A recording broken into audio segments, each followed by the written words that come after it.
Welcome to the Myesha podcast. I'm so delighted to welcome you back for this episode. On today's episode, I'm going to talk about me doing the scariest thing I have ever done right now, right here. Let me give you a little bit of the backstory. I grew up a very ambitious person. I always knew I loved nice things. I always wanted more. I grew up seeing my parents kind of struggled to a certain degree. My dad used to hustle, make money, do whatever he had to do, work a lot. We had a home that my parents purchased, and I knew that we were blessed. However, there was something in me that said there was more. I didn't want to struggle, okay? And I was about my business. I worked 3 jobs in high school, financed my first car at 16. Like, I was about it, okay? And I went on. I knew at 21, I would say this at a young age. At 21, I'm going to buy my first home. I'm going to have my Mercedes.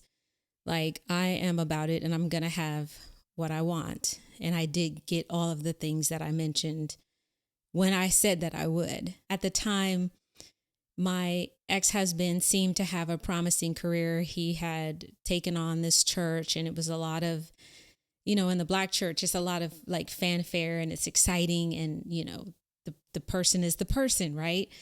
And we talked early on because my biggest question was like, so we got to go to church every Sunday?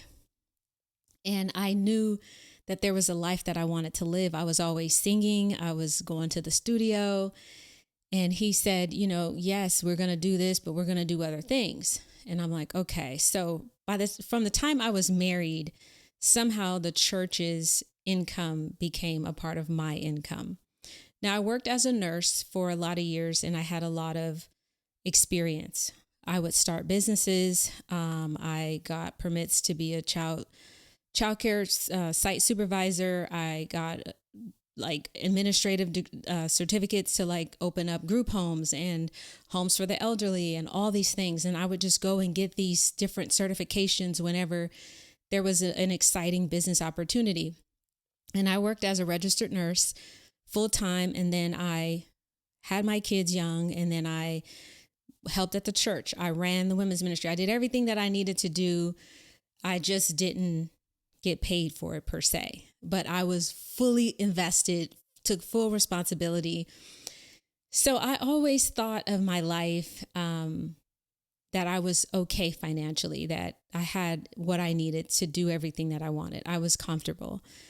And about maybe 2013, we were on a show called Preachers of LA, and I was working as a nurse. And so I started to see patients or families of patients that knew me, and it got uncomfortable. And it just was a time for a transition. I took a step of faith and left my job as a nurse. Big mistake. I don't recommend it.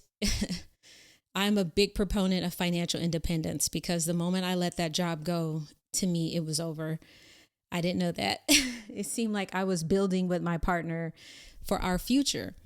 So I went into ministry full time and started working at the church, had a full-time job, which meant 24/7 full time. It was kind of like I'm an entrepreneur, because I set my own schedule. I got to lead and hire and fire and all these things. And I'm still doing other businesses on the side. I'm traveling, I'm speaking. I'm still like doing as much as I can personally to have a fulfilled life with the things I felt called to that were outside of, the ministry. And I did that. Long story short, we find ourselves now at the place of divorce. So I'm fully invested in this ministry. I've given my life, I've sacrificed, I've done all these things. And this has been a big part of my livelihood. Now, I've always had other things going on, and so did my ex-husband, but this was what I felt like was a staple in my life, was my W-2 income. And I worked as a nurse, and then I worked in the church. I have not hopped around and all that. I worked for 2 places since I was young. I mean, since I was 18 at least. Before that, I worked other jobs, but this was always important for my stability. Like, you got to think, growing up in the inner city, there's always this thought of having something and then losing it. maybe that's the imposter syndrome, but a part of me felt like I need to be okay always financially. And God was so kind that he provided for our family the way he did. And I have lived well, and I've had a lot of experiences, and I'm very grateful for that. Divorce happens, and I've been out of the business for a while, nursing business. I've really doubled down on my efforts, got ministry degrees to be in ministry full time to support the long range vision, right? What we're going to retire doing and what that looks like, and how we're going to write books, and we're going to do this and speak, and all these plans and all these ideas that I wholeheartedly accepted. There was another piece of this that was very important, was I felt like the church shouldn't rely heavily on tithes and offering. We should buy a venue. We should buy a building that can be a venue, but it can also be a church. And so outside of the church's programming, you can rent the space out, and it can be like a viable source of income. And so for a while, people were like, oh, no, I don't know how that's going to work. And so I was just pushing and helping convince people to like see the vision. And we ended up buying that building, which was an old music venue, and it became the home of our church. And I helped build from the ground up, from nothing. I mean, just a concept, to making it happen. And this was one of my most proudest accomplishments, was seeing something from nothing become something. And we had done that with the Long Beach Gospel Fest and other things over the years. So this was like exciting for me, because I got to cut my teeth. I always wanted to be in business, not like church business, but business. It's just my wiring. And so I helped co-found and build this beautiful baby from nothing into something very viable, something very meaningful. I loved everything about it. I love working with the clients, and I oversaw and ran this part when the divorce happened. And it was just getting off the ground and really launching, but we had a lot of promise, and it was going very well. So we were divorcing, and at first I went no contact. And then there was a period of time where I felt like I want to be a loving person, and I want a loving relationship with my ex-husband. And I went to him and said, I'm really sorry about the past few months, but it's just, I can't do it that way. I need to be a loving, kind person. And I felt like I was in opposition for some strange reason. And so we basically negotiated our terms together, and I had to find a way to secure what I felt like was a good outcome for me. So do not talk to me in the comments right now. But I agreed to work my job for my ex-husband as a part of really the divorce arrangement, that I didn't need alimony if I had a job. And so I figure, well, this is a part of the business that I created and that I'm very proud of. And so I'll run the venue side, and he can basically run the church side. And it worked for a season, and it's one of those very complicated things, because I couldn't imagine struggling financially and going through everything that I was going through. It would have devastated me. It would have actually killed me to have to struggle and not know where my next meal was coming from, and to spend all my money on lawyers. And like, I emotionally had spent everything that I had. And the one thing that I banked on was doing a good job and going to work and figuring things out. And that kind of helped me put it on hold. Okay. Put that part of my life on hold. So I was healing and doing the work as I could. I kind of worked independently, and I was on this side of the house. So there was a lot of different things that happened, as you know, over, a period of time. That was hard for me. That was difficult. And yet I found myself in this situation that I'm working with my ex-husband and doing it quietly, doing it in the background and not really speaking about it. It put a lot of confusing things. And I talked to my lawyers, I talked to my therapist. Like, I had to figure out how. I never thought it was going to be sustainable. I knew like years down the road, but it was like, we'll deal with it when we get there. And finally, the time had come for me to make my exit. I had been thinking about it. I have prayed about it. I was doing a lot of healing work. And I realized it was my inner child that was saying, who will take care of me? Who will provide for me? How will I be okay? That my entire adult life, this church has sustained my household to a certain degree. How will I live on my own? And at this point, I invested in ministry. I went 10 toes down ministry. And so there wasn't, because of the divorce, there wasn't people booking me to sing or speak or all the things that I had remembered. I wasn't even invited to be a part of events and parties and things that I would normally go to. I wasn't even invited to that. So it put me in a really, really sticky situation with, do I stay in ministry? Do I go into business and something else? Do I pivot? I tried to go back to nursing. I tried to do all these other things, upskill, and then the time had come, and I don't think I would have ever left. The powers that be decided that our relationship, our business relationship, was done. And I had to dig deep. The scariest thing that I have ever had to do was to bet on me, was to choose the path that my 95-year-old self would be proud of. The path that says, I believe in you, that I've seen your strength, I've seen your victory, I've seen everything you've been able to accomplish, that you can do this. People who have not been married since they were young may not fully understand this. But when you are positioning yourself with your partner, it's us. Even if I was doing all the work, it's still us. If he was doing all the work, it was still us. So I've had this part of me that felt like it's us. It's what we're doing. It's what we're building, even if I'm doing the work. So that now that I'm by myself, it led me to like a really like, what am I going to do? What am I going to do? And instead of me doing what was comfortable and going away quietly and finding some safe, cozy job somewhere, I decided to do what I felt led to do 5 years ago.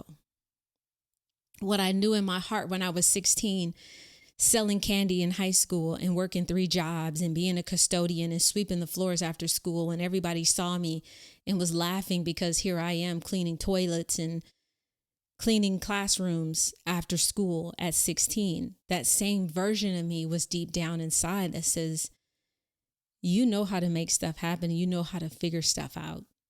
And I want you to bet on you this time.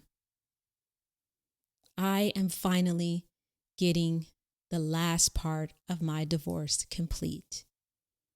This is part of the reason why I'm now talking about this, because I don't think it was good for me to do that. You know why? I've made leaps and bounds and I have grown exponentially. And now I have to go back and do this part and then grieve and then heal and then get back on the road. If you are listening and tuning in today, please do the hard thing first. Do the hard thing up front. Sever all ties. Sever all ties. It will be hard. This is what I'm telling myself. It would have been hard, but I would have made it. I felt like I got through a lot, and then I had to do this little bit at the end, which is finally go on my own completely 100%, not attached in any way to the past. And I've been doing a lot of work, even on social media. I've been talking about it, my house and my car, all these trappings of success, all these things that, like, to me, in some ways I was being a fraud. You know why? Because I was building my house on a faulty foundation. There was no way I was going to sustain keeping my lifestyle in a way and being connected to my ex-husband and to what I have just come out of. There was no way. There was no way that was going to ever work. And so for kind of 2 years, I lived in part of an illusion, and it was time for that to die. I think God was ready for me. He heard my cries. He heard my prayers, and I think he answered me. He answered me. And my brother would say it all the time. He would say, Myesha, when the birds got to leave the nest, they get pushed out because they would never leave. It's far too comfortable.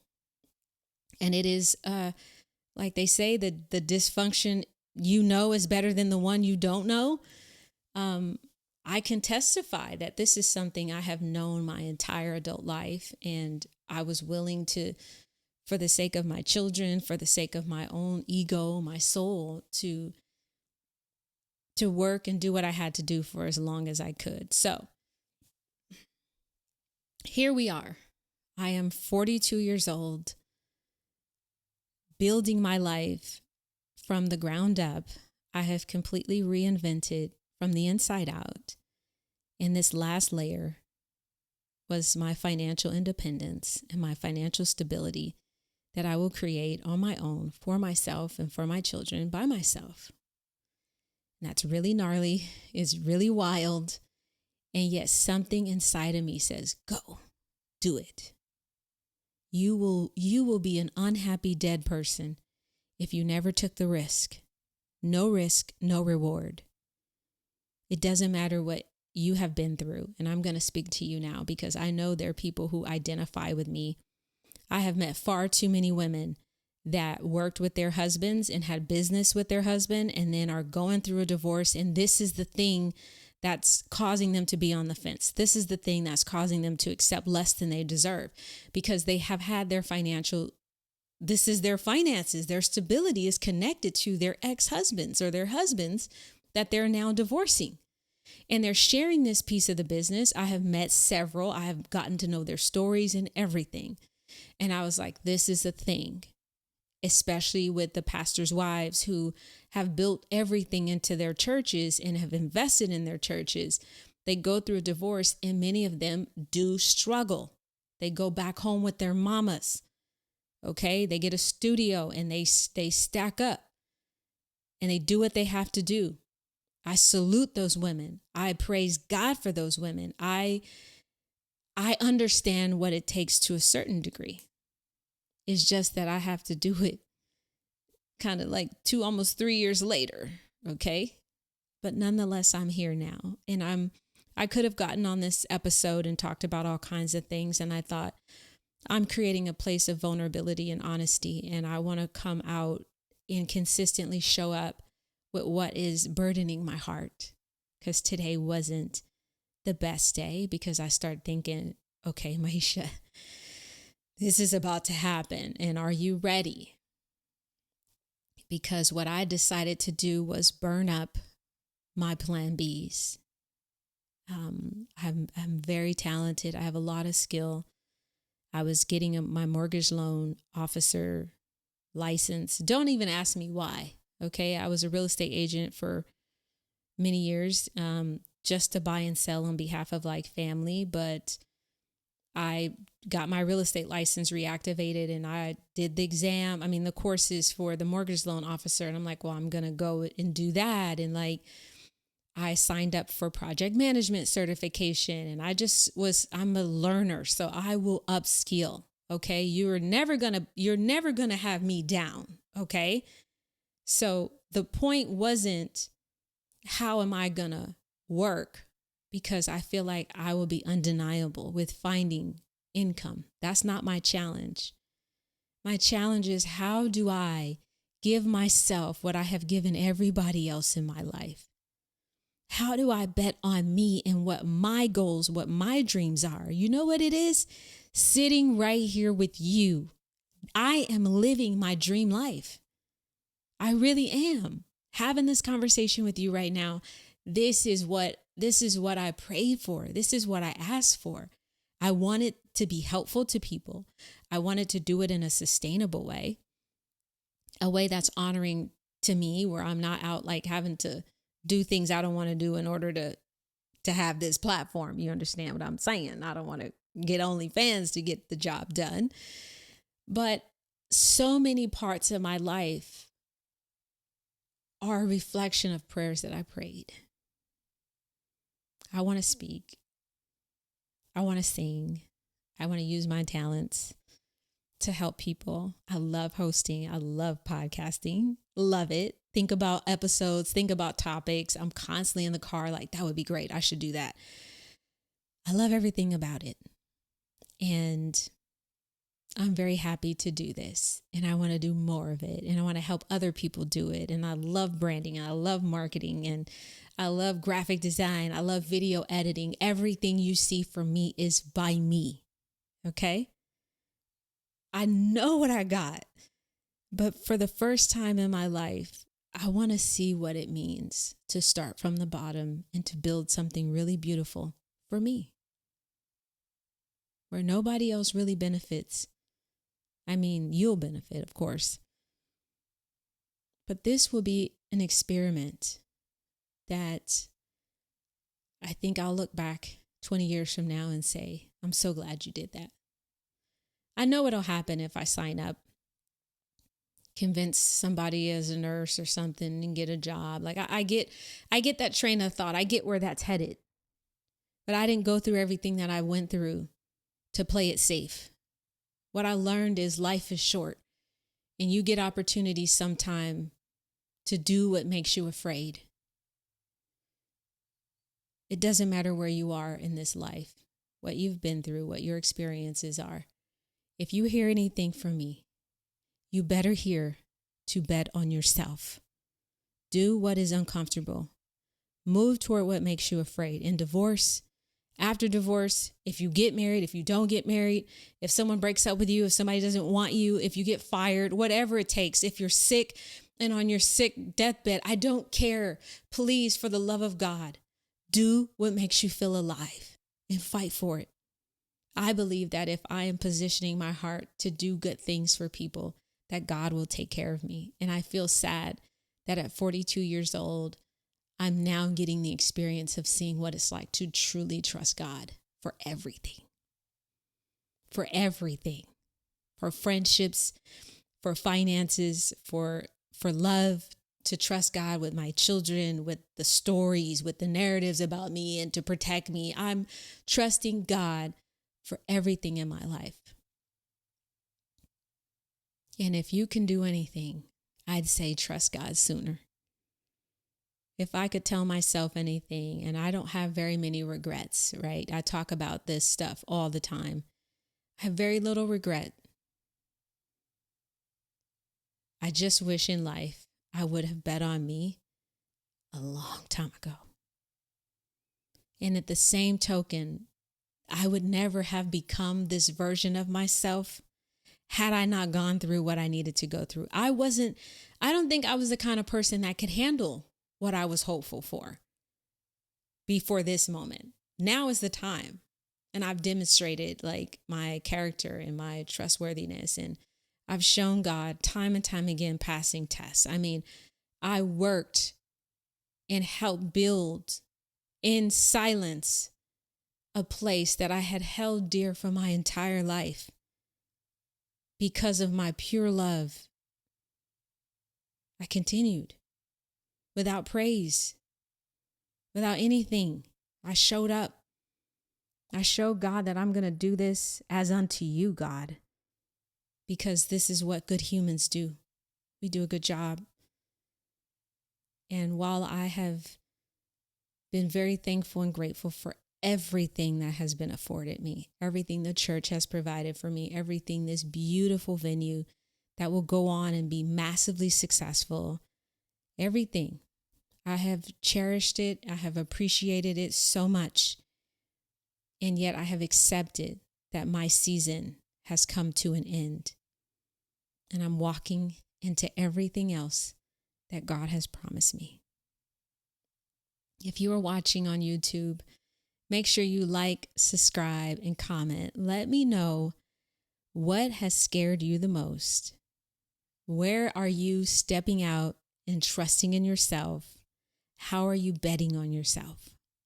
And if there's anything that I've shared today that has stood out to you as a point of like, wow, or what you connect with, please let me know. This has been the honor of my life to serve God in this way and to be connected to you, your stories. I tell people all the time, I'm inviting everybody to my wedding. Okay. I'm gonna stream live because the people that I'm connected to on my pages, on this podcast, on social media, on YouTube, you guys have helped hold me and become my surrogate family. And I will forever be grateful to you. And so we will see how this plays out in the next year. But I will be the first person to tell you and to say in vulnerability what costs me, because you didn't have to know.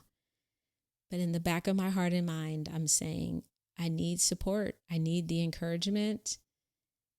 And I think God also wants some witnesses to be a part of the story and say, I was there when she did the episode and she talked about it, and to see what he has done. So in pure obedience, I'm sharing today, and hopefully it helped and encouraged you. Like, subscribe, comment, and I will see you again soon.